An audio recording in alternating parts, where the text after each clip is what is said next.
अस्सलाम वालेकुम। आज हम somatic symptom and related disorders की बात करेंगे। आपको पता है कि ये ऐसी बीमारी है जो तकरीबन हर 100 लोगों में से 90 लोगों को है।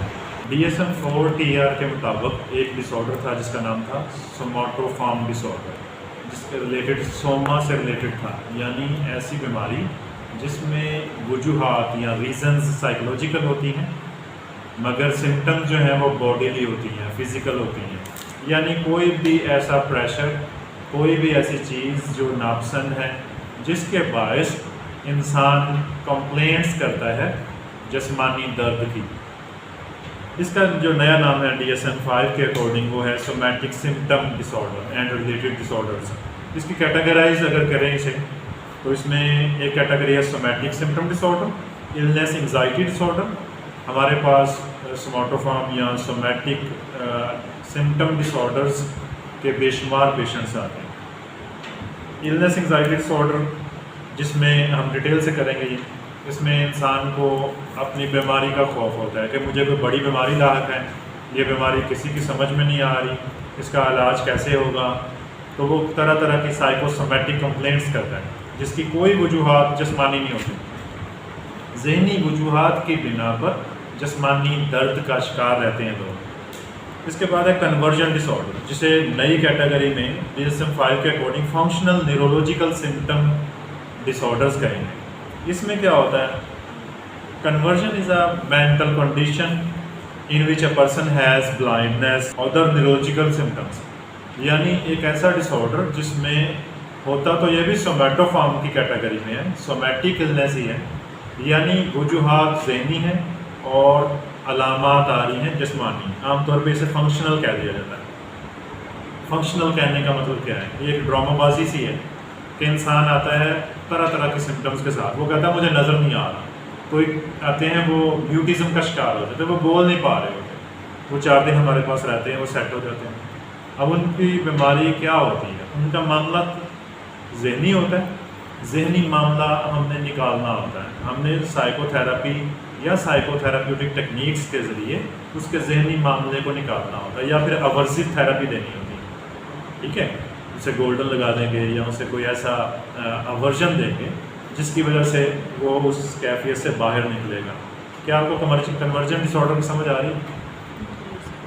आप ऐसे इसे कर लें कि ये कन्वर्ट हो गया, मामला कोई और है, ज़हनी मामला। फॉर एग्जांपल एक लड़का है, वो पसंद है और घर में शादी की बात होना शुरू हो गई, तो लड़की किसी को बता भी नहीं पा रही कि कैसे हैंडल करें, लेकिन वहाँ शादी भी करना चाहती है, वादे भी कर चुकी है।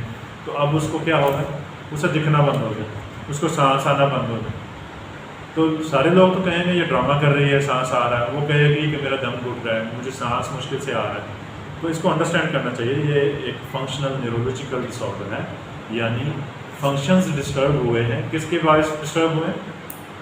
नफ्सियाती अलामात के बिना, यानी कि नफ्सियाती रीज़न्स की बिना पर अलामात कौन सी आ रही हैं? जिस्मानी अलामात आ रही हैं। इसके अलावा साइकोलॉजिकल फैक्टर्स हैं अफेक्टिंग अदर्स, मेडिकल कंडीशंस, बहुत सारी ऐसी मेडिकल कंडीशंस जिनकी वजूहात साइकोलॉजिकल है। इसके अलावा फैक्टिशियस डिसऑर्डर है, जो भी इसी कैटेगरी में आएगा। Factitious disorder is a serious mental disorder in which someone deceives others by appearing sick, यानी इसमें फ़र्द धोखा देता है दूसरों को, बीमारी का नाटक करता है। मसलन रिदा की वालदा ने कहा कि बर्तन धो दो, और फ़ौरन ही रिदा को पेट में दर्द शुरू हो गया। ठीक है, और रिदा ने चारपाई संभाल ली और बर्तन धोने से इनकार कर दिया। ठीक है, पर्पसली गेटिंग सिक, यानी कि इसका मकसद है कि ये जो सिकनेस है इसका मकसद है कि मुझे फलां चीज़ चाहिए। मैं कुछ दिन सांगला में रहा, तो वहाँ पे इनकी एक बेटी थी, वो अक्सर 7 अप पीने के लिए वो कहती थी कि मुझे भूख लगी है, तो भूख 7 अप की भूख है, यानी कोई चीज़ नहीं लेनी, बस 7 अप पीनी है, पैसे दें 7 अप पीनी। तो ये इस तरह का डिसऑर्डर होता है जिसमें फिर अगेन वही कॉमन फीचर्स होंगे, शेयर कर रहा है ये पूरा सोमैटिक इलनेस डिसऑर्डर में सारे फीचर्स सेम हैं, यानी वजूहात ज़हनी हैं और अलामात जिस्मानी आ रही हैं। सर, जो बच्चे स्कूल जाते हैं तो उनके पेट में दर्द होने लग पड़ती है? बिल्कुल ऐसे ही है, बच्चे स्कूल जाते हैं तो स्कूल जाने से थरथराते हैं और फ़ौरन ही उनके पेट में दर्द होना शुरू हो जाता है। उनकी एंडोस्कोपी भी करवाई जाए तो बिल्कुल ठीक है। वो पेट में दर्द जो है वो असल में नफसियाती दर्द है, यानी कोई टीचर है, कोई हर्डल्स हैं, कोई शौक नहीं है। जैसे BNS जो है वो सुनते ही, उसका नाम आते ही परेशानी शुरू हो जाए, ठीक है, नींद आना शुरू होता है BNS का नाम लेते हैं। तो ये भी एक फैक्टिशियस कंडीशन है। इसके अलावा जो कंडीशन है वो है other specified somatic symptom and related disorders. Unspecified भी एक हो जाएगी कैटेगरी, एक स्पेसिफाइड हो जाएगी। पूरी अलामात नहीं आ रही लेकिन कुछ ना कुछ ऐसा है जो स्मार्टोफार्म या फिर सोमैटिक सिम्टम डिसऑर्डर में आ रहा है। All of disorders include in the same category share a common feature. जो कॉमन फीचर ये शेयर कर रहे हैं वो है the prominence of somatic symptoms associated with significance distress and impairment, यानी मेडिकली अनएक्सप्लेन्ड सिम्टम्स हैं। डॉक्टर के पास जाते हैं, मेरे यहाँ पे दर्द है, इधर से दर्द निकलता है, इधर को जाता है, डॉक्टर पूरा मुआयना करता है, पूरा एग्जामिन करने के बाद ये पता लगवाता है कि ये तो कोई मेडिकल इलनेस नहीं है, ये साइकोलॉजिकल इलनेस है। और अनफॉर्चुनेटली हमारे ऐसे मरीज़ जो हैं वो साइकेट्रिस्ट या साइकोलॉजिस्ट के पास नहीं आते, बल्कि वो फिजिशियन के पास आते हैं, आम डॉक्टर के पास आते हैं और वहाँ पे आके ये कंप्लेंट्स करते हैं और इंसिस्ट करते हैं कि हमें मेडिसिन दी जाए। और ऐसे लोग फिर डॉक्टर शॉपिंग भी बहुत करते हैं, एक डॉक्टर से दूसरे डॉक्टर, दूसरे से तीसरे, 3-3 साल हो जाते हैं, इनका मैदे का इशू चल रहा है, 4-4 साल हो जाते हैं, इनकी टांगों में दर्द है, ये है वो है। तो इनको किसी साइकोलॉजिस्ट से रहनुमाई की ज़रूरत होती है। आप इस हवाले से कोई सवाल पूछना चाहें तो हमें कमेंट करके आगाह ज़रूर कीजिए। जी, आप कोई क्वेश्चन पूछना चाहें? सर, ये कैसे पता चलेगा कि हमें कोई साइकोलॉजिकल मसला है? अच्छा, ये क्वेश्चन इन्होंने पूछा फातिमा ने कि कैसे पता चलेगा कि ये साइकोलॉजिकल इलनेस है। जब आपकी टेस्ट रिपोर्ट्स बिल्कुल क्लियर आ रही फिर आपको यकीन कर लेना चाहिए कि मेरा मसला साइकोलॉजिकल है। हाँ, इसमें इंसान यकीन नहीं करता, इसमें इंसान कहता है नहीं ये लेबॉर्ट्री गलत होगी, मुझे लगता है ये डॉक्टर ठीक नहीं है, फिर डॉक्टर बदलेगा, लेबॉर्ट्री बदलेगा और टेस्ट करवाएगा। तो ये सरासर पैसे लगाते रहते हैं लेकिन इनको सुकून नहीं मिलता, क्योंकि इनकी इलनेस जो है वो साइकोलॉजिकल होती है। यहाँ पे हमारे पास आते हैं ऐसे क्लाइंट्स, कोरोना के दिनों में बहुत सारे क्लाइंट आते रहे जिनको कोरोना की सिम्टम्स आ रही हैं, हालांकि उनको कोरोना नहीं था, तो उनको ये चीज़ बावर करवानी है, उनको एक साइकोथेरेपी से गुजारना है, तो वो बिल्कुल नॉर्मल हो जाते हैं। जब उनको ये चीज़ रियलाइज़ हो जाती है तो उनको कोई दर्द नहीं रहता, सिर्फ उनके जहन ने एक चीज़ जनरेट की होती है। जी, और कोई क्वेश्चन हो? अब भूलिए क्वेश्चन नहीं, वो था ना कि कैसे करते हैं स्टार्ट सर ट्रीटमेंट, जी, इनका कैसे कौन सी स्टार्ट थेरेपी यूज़ करेंगे हम? अच्छा, ये क्वेश्चन अक्सर आता है कि कोई भी सेशन आपने आगाज़ कहाँ से करना है या ट्रीटमेंट कैसे करते हैं। मैं यहाँ आपको बताता चलूँ कि साइकोलॉजी एक मुश्किल सब्जेक्ट है। इस सेंस में साइकोलॉजिस्ट जो प्रैक्टिस करते हैं इसमें बहुत मुश्किल दरपेश होती है, इसमें क्रिएटिविटी होना बहुत ज़रूरी है। आपके पास डिप्रेशन के पेशेंट आते हैं, एक डिप्रेशन का पेशेंट आया, दूसरा आया, तीसरा आया, आप तीनों का, चारों का इलाज सेम तरीके से नहीं कर सकते। कुछ इंटरवेंशन आप सेम रखेंगे लेकिन बहुत सारी चीज़ें इंडिविजुअल टू इंडिविजुअल वेरी करती हैं, तो आपको थेराप्यूटिक इंटरवेंशन को भी चेंज करना होगा इंडिविजुअल टू इंडिविजुअल। जी, समझ आई इस चीज़ की? मसलन एक स्किज़ोफ्रेनिक पेशेंट आता है, आप ख़ास तरह से उसका इलाज करते हैं, ठीक है। एक और पेशेंट आता है तो आप उसका इलाज सेम वे से नहीं कर सकेंगे। जी, और कोई क्वेश्चन? सर जी, जो लोग ये डॉक्टरों वगैरह का नहीं यकीन रखते हैं तो फिर वो कहते हैं कि हमें हम पे जादू टूना हो गया है, ऐसे भी यानी सोच कि बना लेते हैं। डॉक्टरों पे यकीन नहीं रखते, जादू टूना वाले पे यकीन रखते हैं। अगर उनकी रिपोर्ट्स क्लियर आ जाए तो फिर वो कहते हैं आमतौर पे ऐसा ही होता है। आपका ठीक है कहना, आपका बिल्कुल सही है। आमतौर पे हमारे पास जो क्लाइंट आते हैं उनमें से काफ़ी परसेंटेज ऐसी होती है जो ऑलरेडी दम दरूद करवा के आए होते हैं, तवीज़ लिए होते हैं। अभी भी कल के राउंड में मुझे वो लड़का बता रहा था कि मैंने कोई डॉक्टर नहीं छोड़ा, और वो कहता है मैंने कोई टोटका नहीं छोड़ा, कोई दम नहीं छोड़ा, कोई वजीफ़ा नहीं छोड़ा, मगर मेरा स्टमक सही नहीं हो रहा। तो उसे प्रॉब्लम है इलनेस एंजाइटी की, साइकोसोमैटिक कंप्लेंट्स आ रही हैं उसे सोमैटिक सिम्टम डिसऑर्डर है।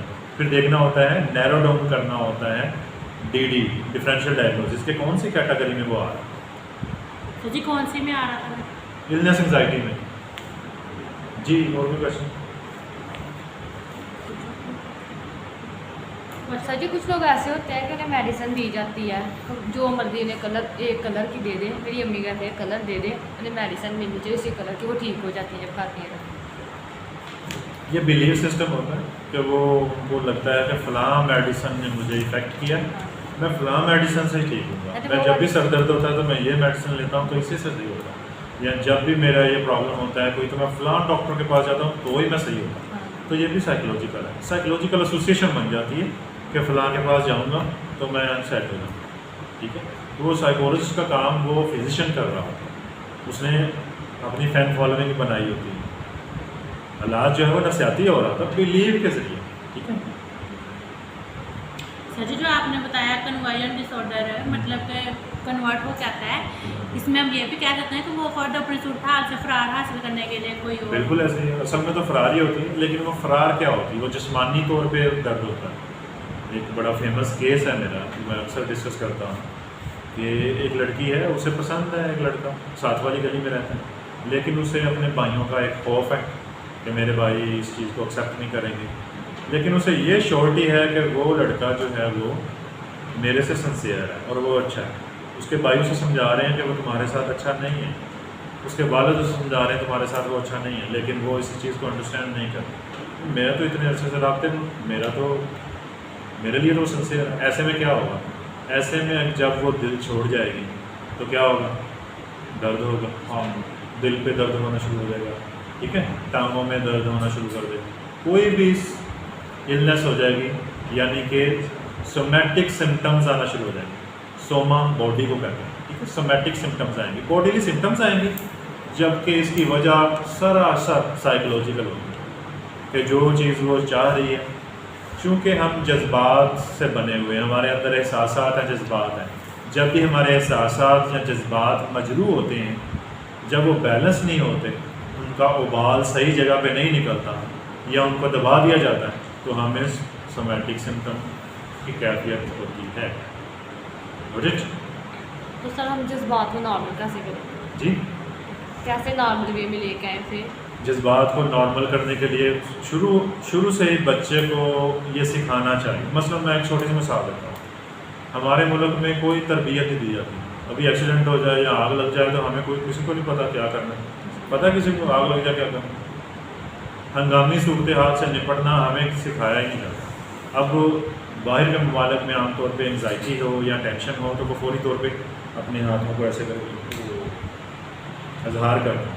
ठीक है, आप ऐसे करते हो, इससे आपकी स्ट्रेस रिड्यूस। हमारे यहाँ क्या होता है, ओ हाय, ठीक है, एक ऐसी साउंड और ऐसा, यानी उसको और पीक पे स्ट्रेस आई है, उसको इर्द गिर्द वाले को ये क्या हो गया, वो क्या हो गया, इर्द गिर्द वालों ने और उसे हवा देनी है और बढ़ावा देना है।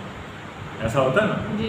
कोई एक बंदा टेंशन में आया, उसे और टेंशन दी, उसे काबिल रहम नज़रों से देखा जाता है और उसकी टेंशन बढ़ाई जाती है, वो ये क्या हो गया तुम्हारे साथ। तो इस तरह से फिर और यहाँ पे ऐसे ही होता है। हॉस्पिटल में पेशेंट आता है, उसके जो अटेंडर्स हैं, उसके केयर गिवर जो साथ आए हैं, वो उसका पाँव नीचे नहीं लगने दे रहे। वो डॉक्टर के सामने भी कह रहे हैं इसको ऐसे, इसको डॉक्टर साहब ऐसे नींद भी नहीं आई, इसे बढ़ा के बुलामत बताई जा रही है ताकि दवाइयाँ सही से इलाज हो जाए। अब सही से इलाज करने के चक्कर में जो अटेंडर बोल रहा है, पेशेंट सुन रहा है, पेशेंट को वो चीज़ नहीं भी है, फिर भी वो अपने आप को ऐसे फूलों की तरह रखेगा, जनाब मैं बीमार।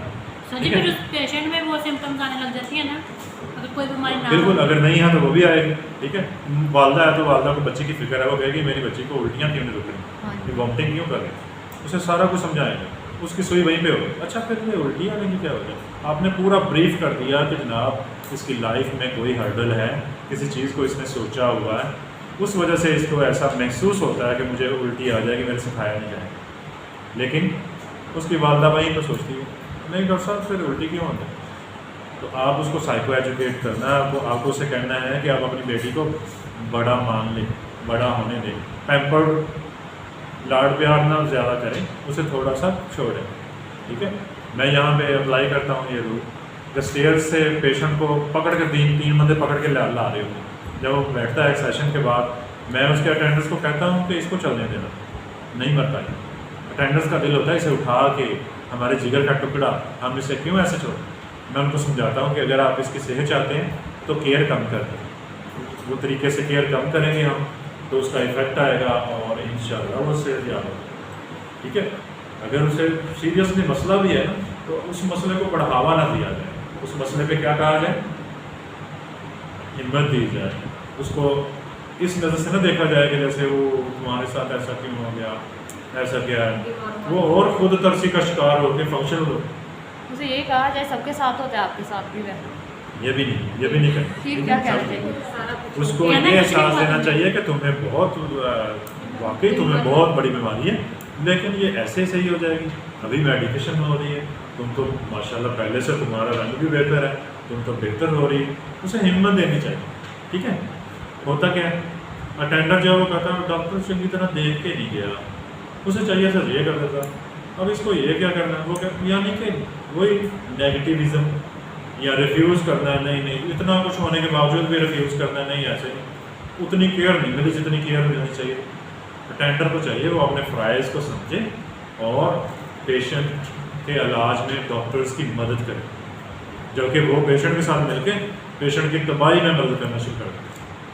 गुड इट, ये बहुत सीरियस मसला है, इसको लोगों में इसकी अवेयरनेस होनी चाहिए, या हमें चाहिए हम इसकी सच्ची वैसे ये भी awareness चीज़ कुछ लोगों में होती है, कुछ में नहीं होती। हाँ, कुछ लोग बहुत अंडरस्टैंड करते हैं, वो इस चीज़ को अंडरस्टैंड करते हैं कि आप सही कह रहे हैं, कुछ लोग नहीं अंडरस्टैंड करते। कुछ लोग अंदर खाते यही सोचते हैं कि नो जी ये वो साबित करना शुरू कर देते हैं, आप राउंड पे हैं वो डॉक्टर साहब आपकी आमद के साथ ही वो साबित करना शुरू कर देते हैं, इसे जहन का कोई मसला नहीं, इसका दिमाग बिल्कुल सही है, कि तूने उसका अंदर जान के देखा उसका दिमाग दिल, ठीक है, इतना ही डॉक्टर है तो तू घर में इलाज कर लेता।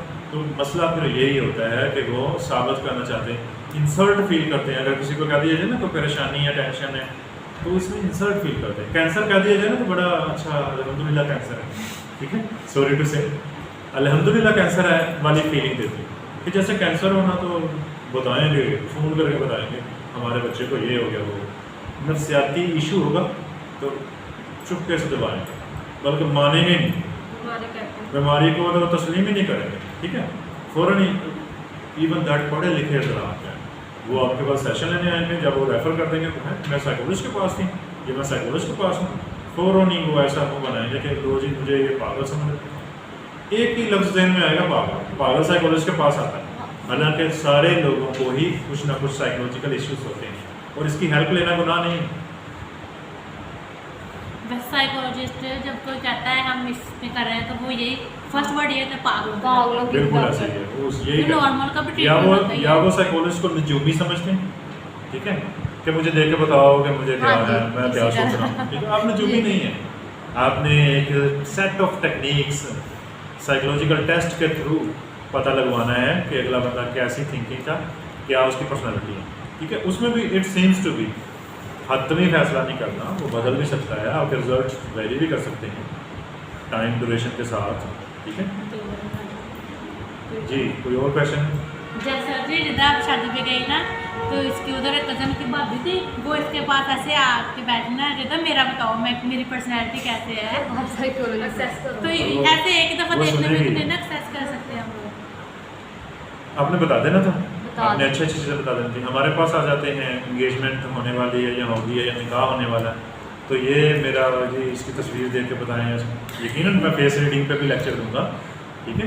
तो ऐसे बहुत सारे लोग आते हैं, वो अगर हम उनको वहम में डाल दें कि नो जी ये तो बंदा ही अच्छा नहीं है, अच्छा ये तो ऐसे, तो फिर वो सारी ज़िंदगी उसके साथ गुजारेंगे उसी सेंस में, हाँ सही कहा था उसने, ठीक है।